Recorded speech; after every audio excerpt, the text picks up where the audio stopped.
सेना के सेनापति को एनआरडी की उपाधि दी गई थी। सेना में अग्र टुकड़ी को तुस्सी और पिछली टुकड़ी को कूले कहा जाता था।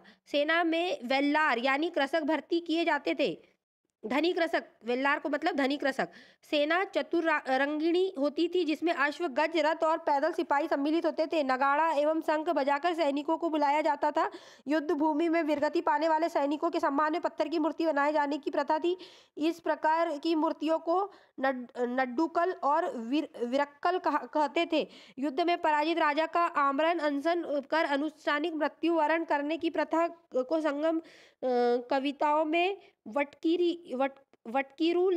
वटकीरुतल कहा गया।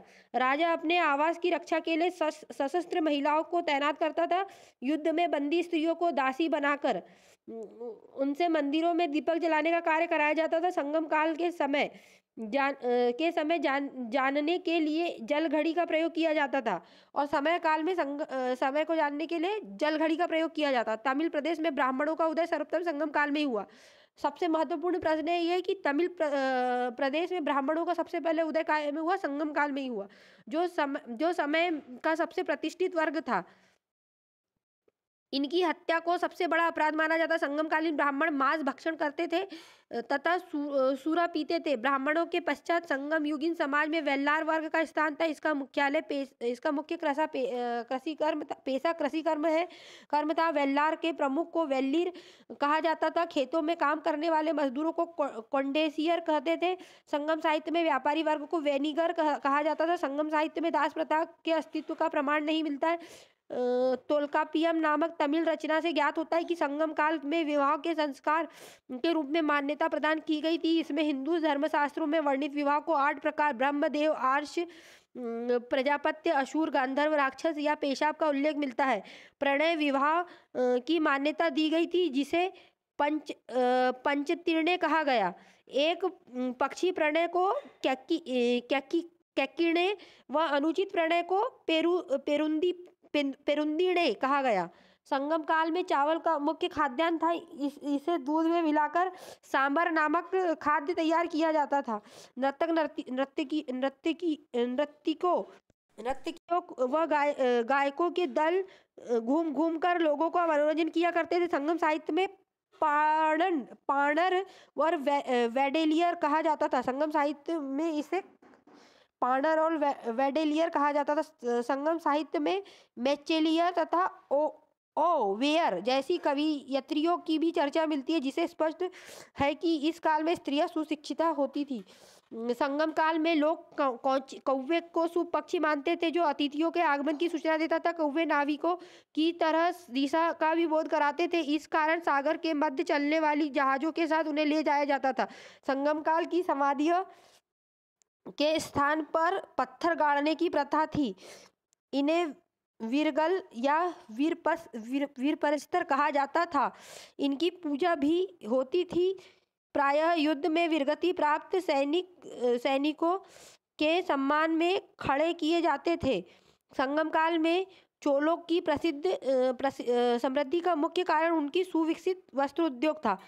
अच्छा, संगम काल के चोलों की समृद्धि का मुख्य कारण क्या था? उनका सुविकसित वस्त्र उद्योग था। पांड्य राज्य में कोकई, सालियूर व चेर राज्य में बंदर प्रमुख बंदरगाह था।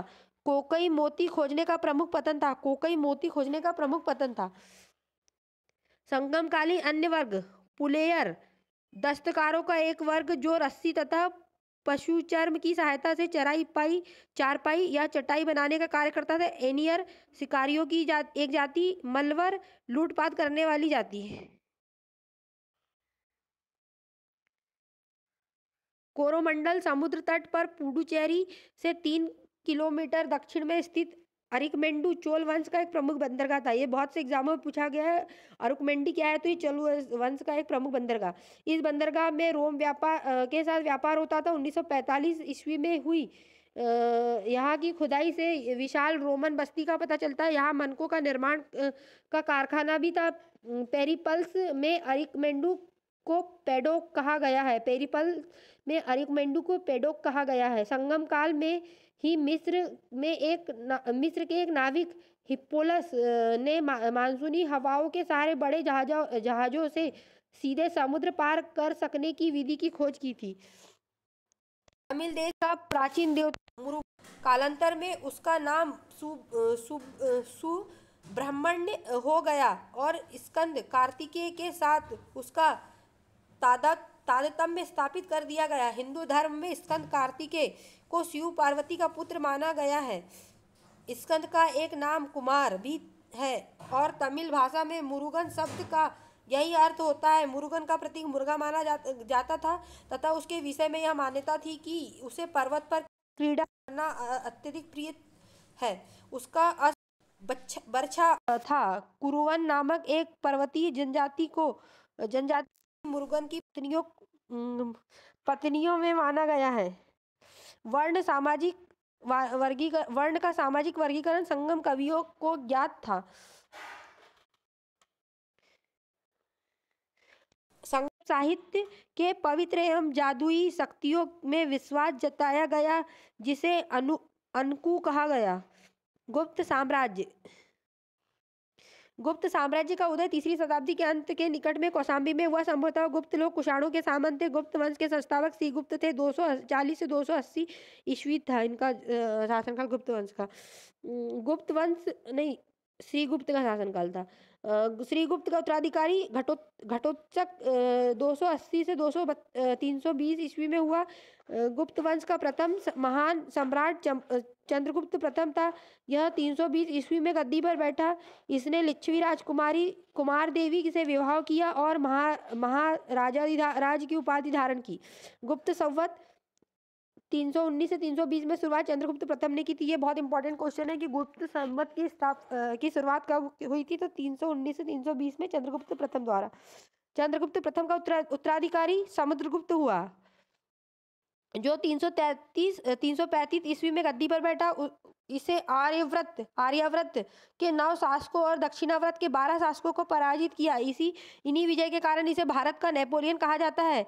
इसने अश्वमेधकर्ता, विक्रमक एवं परम भागवत की उपाधि धारण की। इसे कविराज भी कहा जाता है। समुद्रगुप्त विष्णु का उपासक था। समुद्रगुप्त संगीत प्रेमी था। ऐसा अनुमान उसके सिक्कों पर वीणावादन करते हुए दिखाया जाने से लगाया गया है। समुद्रगुप्त का दरबारी कवि हरिसेन था, जिसने इलाहाबाद प्रशस्ति लेख की रचना की। इलाहाबाद प्रशस्ति लेख की रचना किसने की, तो हरिसेन ने।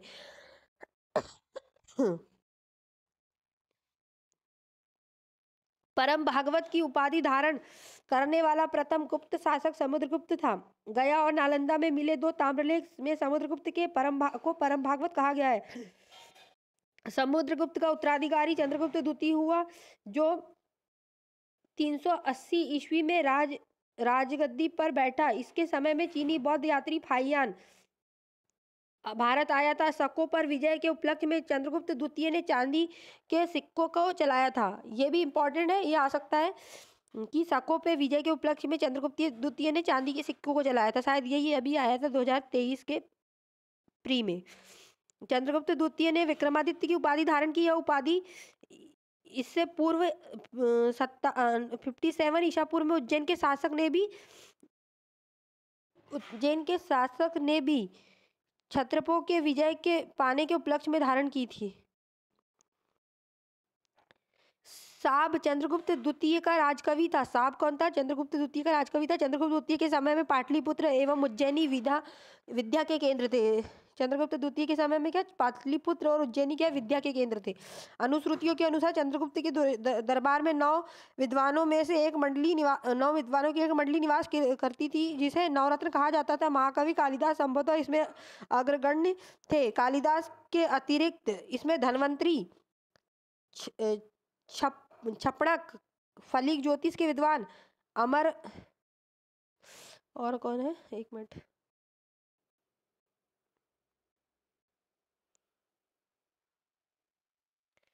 अमर्ती, कोशाकार, शंकु वस्तुकार, बेताल भट्ट, घट करपर और वारामिहिर खगोल विज्ञानी एवं वररुचि जैसे विद्वान थे।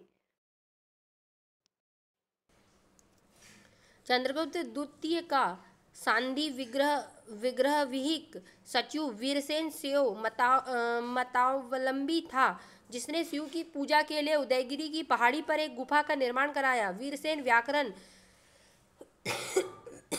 न्याय मीमांसा एवं शब्द का प्रकांड पंडित एवं एक कवि था।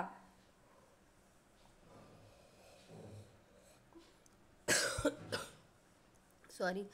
चंद्रगुप्त द्वितीय का उत्तराधिकारी कुमारगुप्त या गोविंद गुप्त हुआ 415 से 454 के बीच में। इसका नालंदा विश्वविद्यालय की स्थापना कुमारगुप्त ने की थी। कुमारगुप्त प्रथम का उत्तराधिकारी स्कंदगुप्त हुआ 455 से 467 ईस्वी में। स्कंदगुप्त ने गिरनार पर्वत पर स्थित सुदर्शन झील का पुनरुद्धार किया।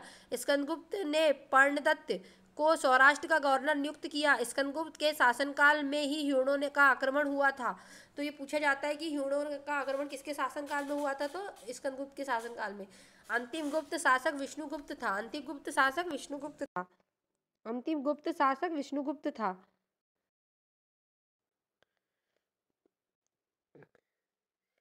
गुप्त साम्राज्य की सबसे बड़ी प्रादेशिक इकाई देश थी, जिसके शासक को गोपन्ना कहा जाता था। दूसरी प्रादेशिक इकाई भुक्ति या प्रांत थी, जिसके शासक उपरीक कहलाते थे। भक्ति के नीचे विषय या जिला नामक प्रशासनिक इकाई होती थी, जिसके प्रमुख विस्पति कहलाते थे। पुलिस विभाग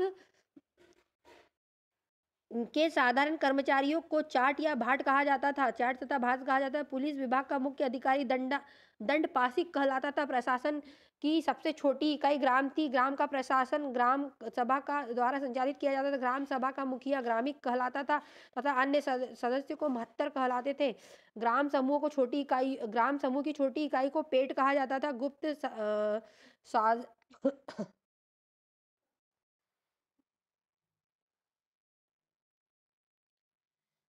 गुप्त शासक कुमारगुप्त ने दामोदर पुत्र ताम्रपत्र में भूमि बिक्री के संबंधी अधिकारियों के क्रियाकलापों का उल्लेख है।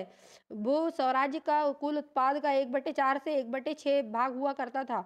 गुप्त काल में बलात् श्रम विशिष्ट राज्य के लिए आय का एक स्रोत माना जाता था। इससे जनता द्वारा दिया जाने वाला कर भी माना जाता था।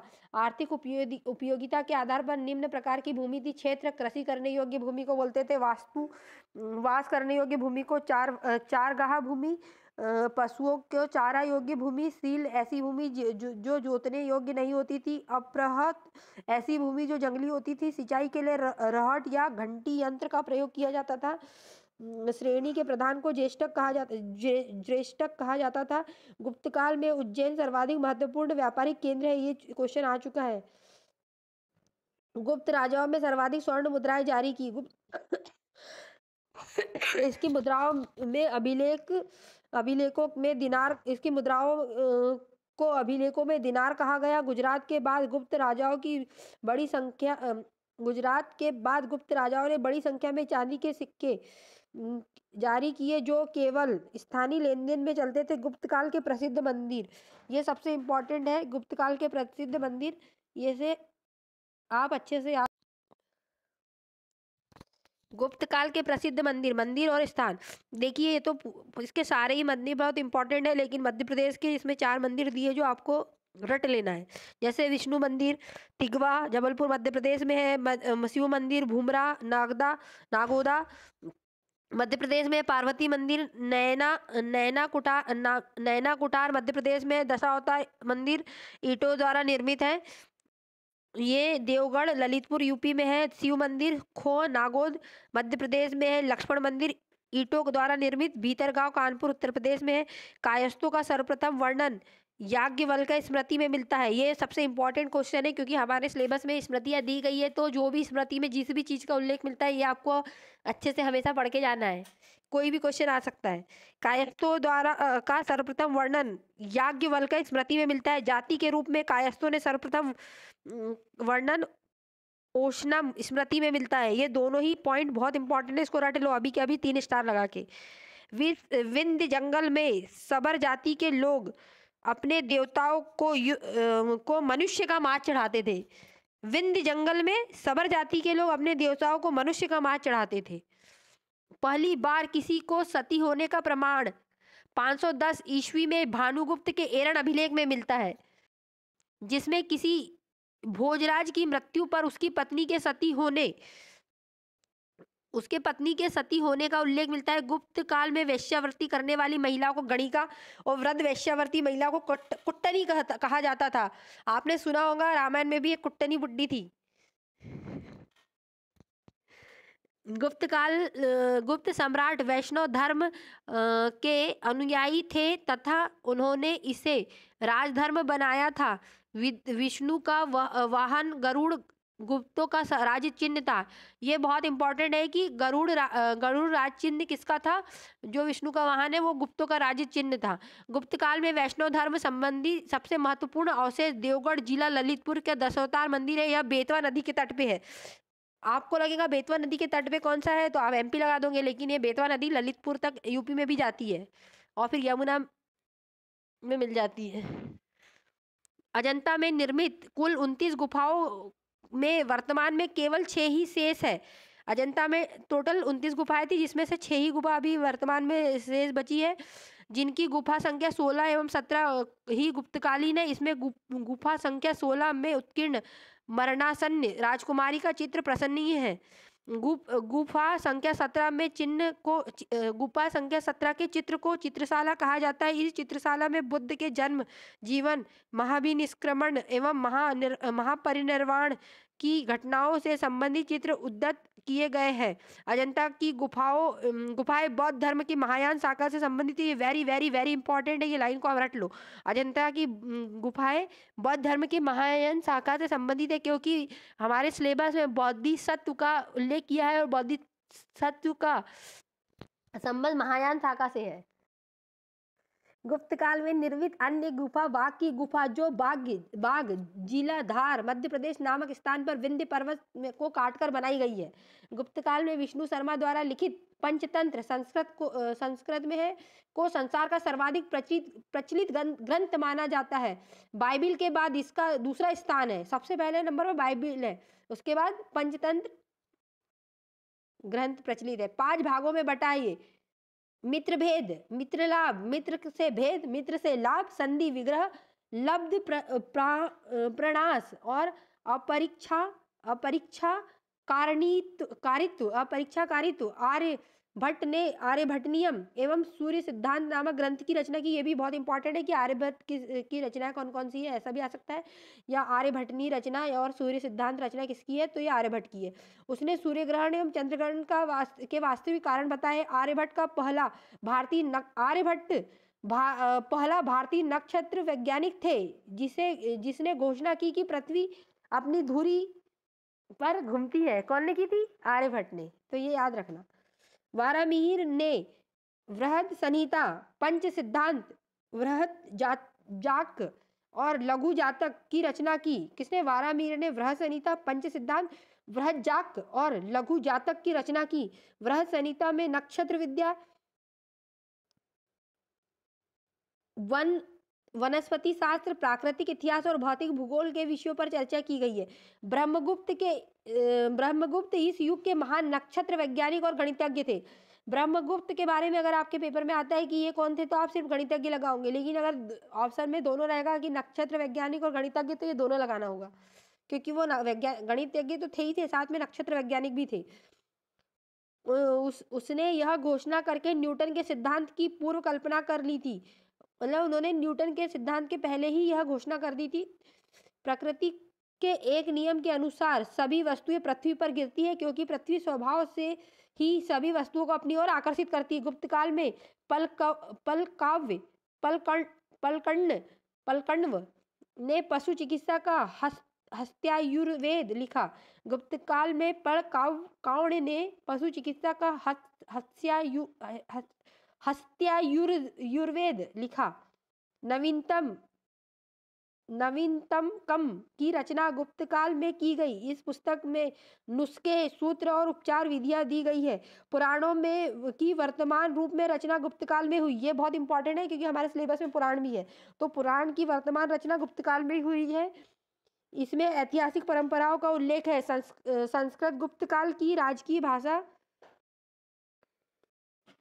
गुप्त काल में पल काव्य ने पशु चिकित्सा पर हस्तायुर्वेद लिखा। नवीनतकम की रचना गुप्त काल में ही की गई। इस पुस्तक में नुस्खे, सूत्र एवं उपचार विधियां दी गई। पुराणों में वर्तमान रूप में रचना गुप्त काल में हुई है। इसमें ऐतिहासिक परंपराओं का उल्लेख है। संस्कृत गुप्त काल की राजकीय भाषा थी। गुप्त काल में चांदी के सिक्कों को रुपिक्का कहा जाता था। याज्ञवल्क्य, नारद और कात्यायन तथा बृहस्पति स्मृतियों की रचना गुप्त काल में ही हुई। ये सबसे इम्पोर्टेंट चीज है। याज्ञवल्क्य, नारद, कात्यायन और बृहस्पति स्मृतियों की रचना गुप्त काल में ही हुई। मंदिर बनाने की कला का जन्म गुप्त काल में ही हुआ। त्रिमूर्ति की अवधारणा का विकास गुप्त काल में ही हुआ। गुप्त वंश के शासकों ने मंदिरों एवं ब्राह्मणों में सबसे अधिक ग्राम अनुदान दिए गए। मंदिरों एवं ब्राह्मणों को सबसे अधिक ग्राम अनुदान दिए गए। गुप्त काल लौकिक साहित्य के इस सृजन के लिए स्मरणीय है। भास के 13 नाटक इसी काल के हैं। शूद्रक द्वारा लिखा नाटक मृच्छकटिंगम यानी माटी के खिलौना गाड़ी जिसमें निर्धन ब्राह्मण के साथ वेश्या का प्रेम वर्णित है, प्राचीन नाटकों में सर्वोत्कृष्ट माना जाता है। देवकी चंद्रगुप्तम विशाखदत्त की संस्कृत नाटक है। यह गुप्त राजा रामगुप्त की कहानी है, जो अपनी रानी ध्रुव देवी को एक शक आक्रमणकारी को सौंपने का फैसला करता है, लेकिन उसका छोटा भाई चंद्रगुप्त रानी के शेष में दुश्मन के शिविर में प्रवेश रानी के भेष में दुश्मन के शिविर में प्रवेश करता है और दुश्मन को मार डालता है।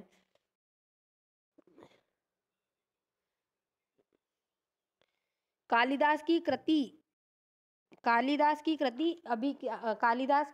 अभिज्ञान शकुंतलम राजा दुष्यंत और शकुंतला के प्रेम कथा है। द्वितीय भारतीय रचना है जिसका अनुवाद यूरोपीय भाषा में हुआ है। ऐसी प्रथम रचना है भगवत गीता।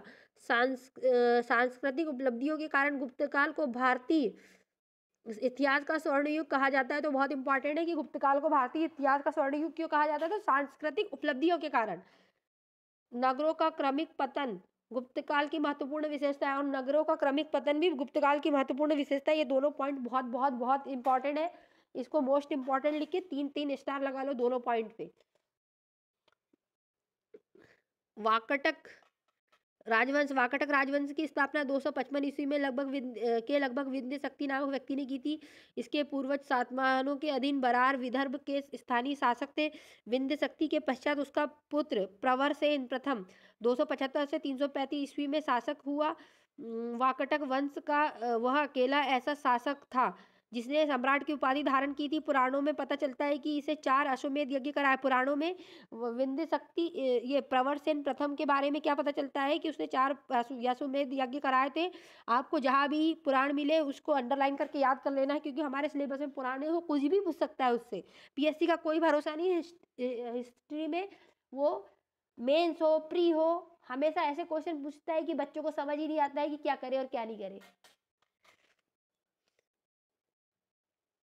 तो इसलिए आप इसके हर चीज़ बहुत ध्यान से पढ़ के जाना। हिस्ट्री तो कम से कम 4-5 बार रिवीजन करके जाना। प्री निकाल भी लोगे, लेकिन मेंस में आजकल पिछले 2 बार से ऐसा हो गया कि हिस्ट्री का पेपर ही क्वालिफाइड नहीं हो पा रहा है।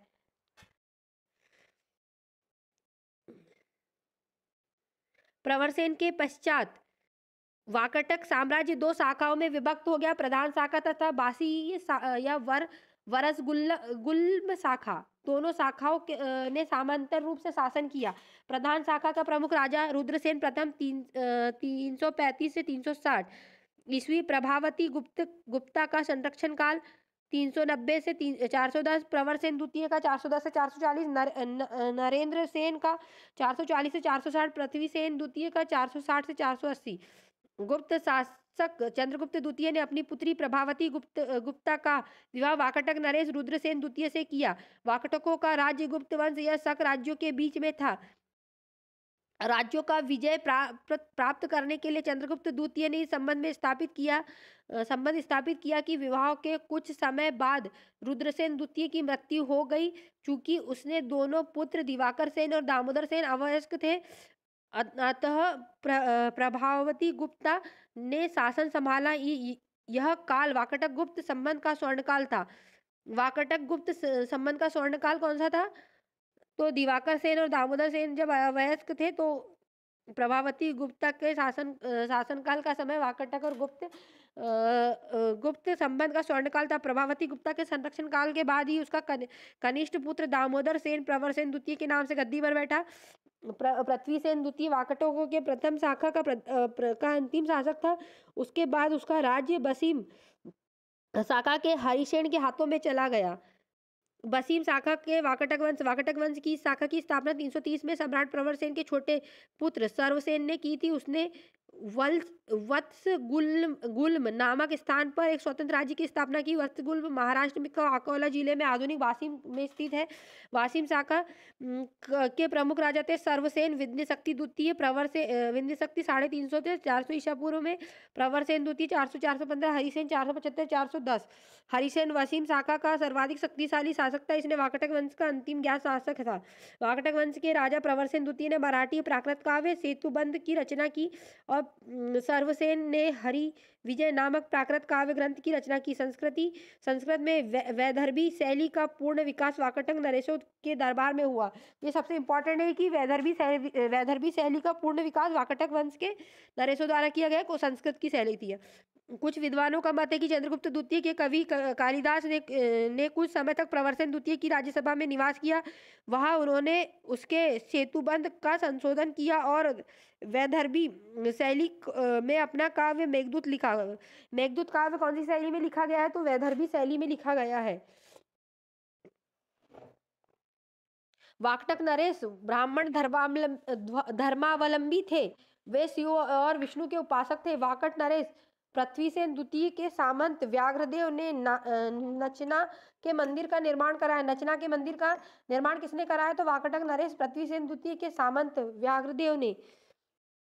अजंता का 16वां तथा 17वां गुहा विहार और 19वां गुहा चैत्य का निर्माण वाकाटकों के शासनकाल में हुआ।